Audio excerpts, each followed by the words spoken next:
Hi everyone, Anthony Fantano here, internet's busiest music nerd. It's time for a review. Danny Brown, XXX, aka 30. And I know this is a hip-hop review. I'm sure I'm going to see some comments that are all like, the needle drop reviews, too much hip-hop, wah. I can't help it that hip-hop is killing it this year.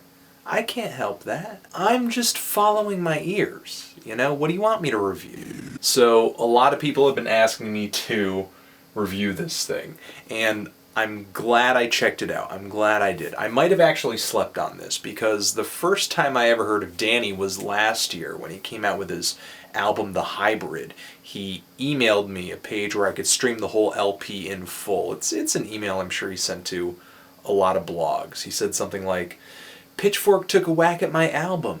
You should too." I liked his flow.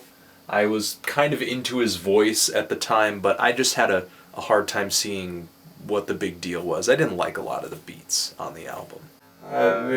You have some tracks from some mixtapes that he's released before The Hybrid, but definitely after this, there was some kind of revelation, some kind of change outside of Danny Brown's now kind of Skrillex looking haircut. On 30, Danny is coming out with tracks that are really raw, disturbing, personal. Like almost too raw, disturbing, and personal. To me, this is kind of like hip-hop's version of Dr. Jekyll and Mr. Hyde, but you get way more Mr. Hyde than you do Dr. Jekyll. On this LP, Danny raps about the usual kind of rap cliches, you know, just greed, misogyny, money, violence, bragging about himself, about his mic skills, making really ridiculous similes everywhere.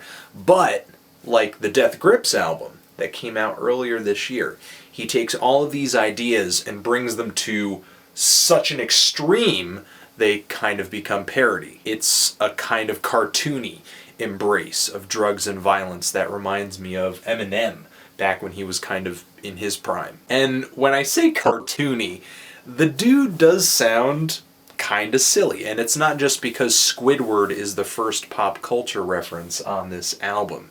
It's his voice. He just has this really odd, whiny inflection when he's rapping. It's something he kind of puts on, you know? And it may take a little bit to adjust to. It's not something that you may necessarily just fall in love with on first listen. But for me it was semi-easy. The way that he just throws his voice everywhere and just kind of sounds like he's going a little bit wilder than he really is kind of makes me think of him as a really skinny, high-pitched, old dirty bastard. But during these more kind of Dr. Jekyll moments on the album, he is rapping in a more normal inflection, a more accepted inflection. This album is 19 tracks, almost an hour, and I'm not gonna lie, you may be tempted to turn it off as soon as it starts. But if you're into hip-hop music, stick with it, because the full punch doesn't come until the end of the album when the bigger picture kind of comes into view. On the first chunk of this album, the beats are really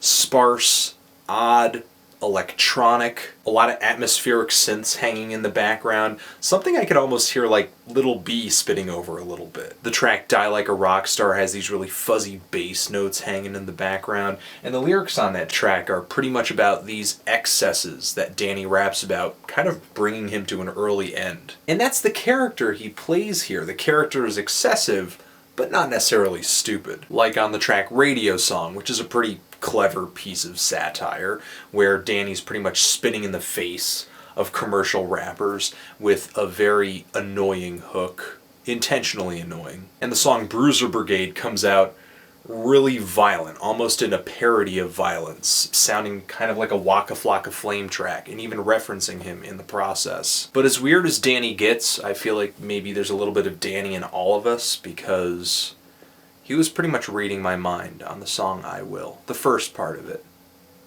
You gotta listen to the tape to figure out what that song's about. So as Danny comes out with this really eccentric personality, he's dropping lines that are so hilariously quotable, like the Virgin Mary snorting coke, certain parts of the anatomy tasting and or smelling like Cool Ranch Doritos or tropical fruit Skittles, crapping on someone's mixtape, literally giving a girl's jaw stretch marks. And the beats match this weirdness, like the weird bleepy bloopiness on the track Outer Space, or that very high-pitched, noisy whine on Detroit 187. The party on this album, though, is kind of over once it all comes to a head when Danny drops a track referencing one of his favorite drugs, Adderall. Before that track, the entire album was kind of like the high. It was the high. And after that, everything just